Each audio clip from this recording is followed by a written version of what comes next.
And Blackwood here, your Silicon Valley Sage Sister, here to bring some more consciousness to the forefront of your daily life. And today, I want to talk about why I don't like the term Karens.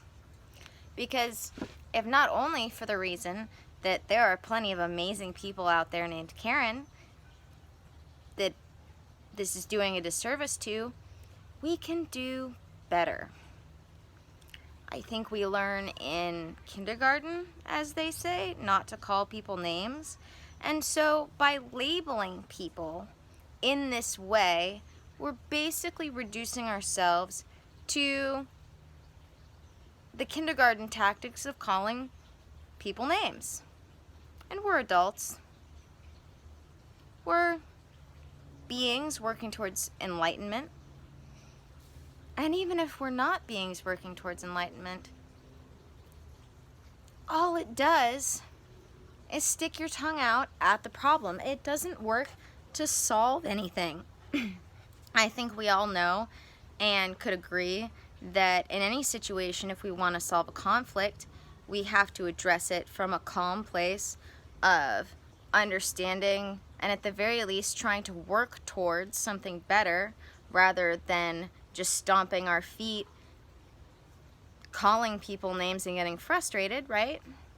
So I wanted to come out here and just air this out for everyone. We can do better.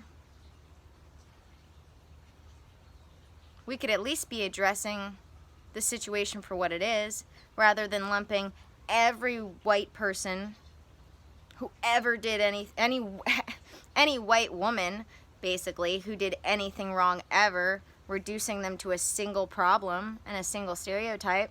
That's not how problems get solved. We need to, excuse me, we need to address the individual problems for what they are.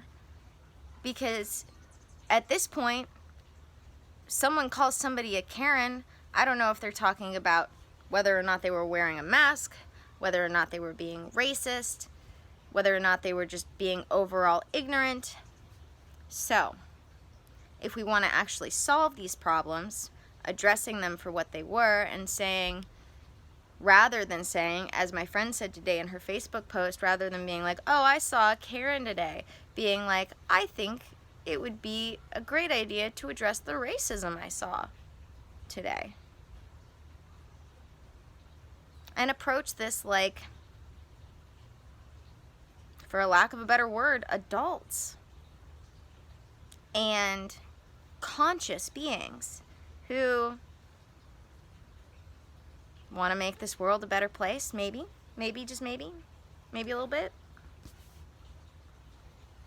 So, the next time,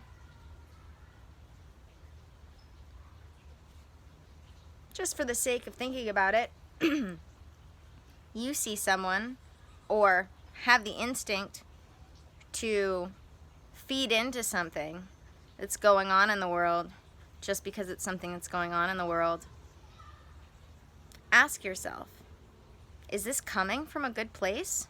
Or is this coming from a petty place? Is this coming from a place that's just trying to rile us up rather than solve the problem? All right, guys, much love. See you in the next video.